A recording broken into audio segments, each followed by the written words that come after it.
It is time for the Streamline, everything you need to know in 10 minutes or less. Our top story this Thursday morning, the growing debate over vaccines. Health and Human Services Secretary Robert F. Kennedy Jr. will go before Congress today, outlining the Trump administration's 2026 healthcare agenda to the Senate. This will be the first time senators have questioned RFK Jr. since May. It comes as dozens of health organizations are calling for him to resign. They say his mass firings at the CDC, appointing of political ideologues, and changes to COVID-19 vaccine authorization have all undermined public health. Meanwhile, Florida's Surgeon General says that state will eliminate all childhood vaccine mandates. And a lot of health experts warn this could put other children in schools at risk. Now, some Democratic-led states are taking matters into their own hands. The governors of California, Oregon, and Washington are teaming up to form their own healthcare alliance and protect access to vaccines. ABC 10 News reporter Jane Kim looks at how these new guidelines could affect what shots get covered by insurance. With the Trump administration dismantling the Centers for Disease Control and Prevention, Governor Gavin Newsom is pushing back, creating an alliance with Oregon and Washington state. But with the national push and pull, on the local level, you may be wondering, how will I get a vaccine when I need it? And will it cost me more? I would call your doctor's office. I would call your local pharmacies. You can call your insurance plan to see, which pharmacies are covered, or you can call your pharmacy directly to see, if they take your insurance plan. If you do not have insurance, then you can come to one of our public health centers where we provide immunizations. That's Seyon Theolovipoven with San Diego County Public Health. Wednesday's announcement from California Governor Newsom and other West Coast leaders set a new course for access to vaccines. It also created some confusion about what comes next. As this next season comes upon us, the questions are coming out. What's appropriate for me? Am I getting the right vaccines? Do I not need a vaccine? According to the California Department of Public Health, cases of COVID are on the rise. Health experts also warn it's getting close to flu season. The next season brings all the respiratory viruses, whether it's COVID, whether it's influenza, things like RSV, which can be pretty serious to young children especially. When it comes to your insurance, coverage is set by insurance and coverage varies. Be sure to check in with your health insurer to find out if COVID and other vaccines are covered and what out-of-pocket costs may be associated with them. As you see, there are changes happening every day, and we're in close communication with our state health department. We routinely have calls with them to learn about their updates and if they change their stance or recommendations on anything. So we continue and we will continue to engage with the state health department. Jane Kim, ABC 10 News. We're working to secure our borders, remove dangerous illegal aliens, stop drug and human smuggling, and lock up these criminals as long as we can in our prisons. The Trump administration announced plans to open an ICE facility at a notorious Louisiana prison. It's going to be called Camp 57 at the Louisiana State Penitentiary, known as Angola.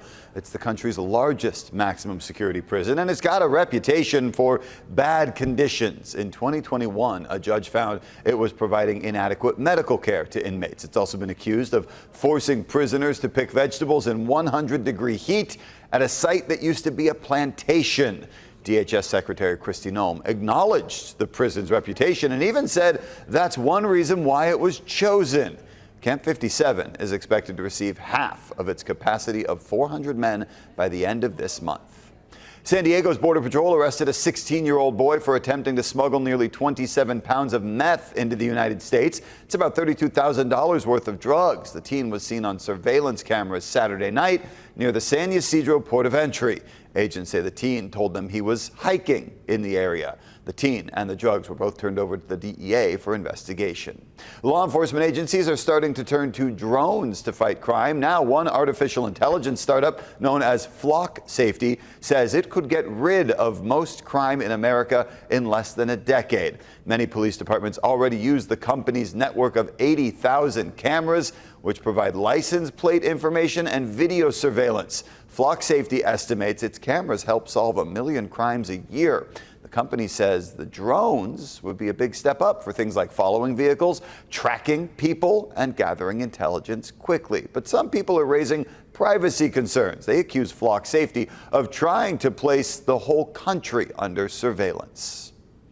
The long wait is over. The new NFL season kicks off tonight. Philadelphia, fresh off winning the Super Bowl, faces the Cowboys. And this new season will have some changes. The league will use a virtual measurement system to more accurately measure first downs. And the controversial tush-push play, which Philly used a lot last season, will still be around this year. Also, I know it's a few months off, but Apple has already announced it's going to sponsor the Super Bowl halftime show.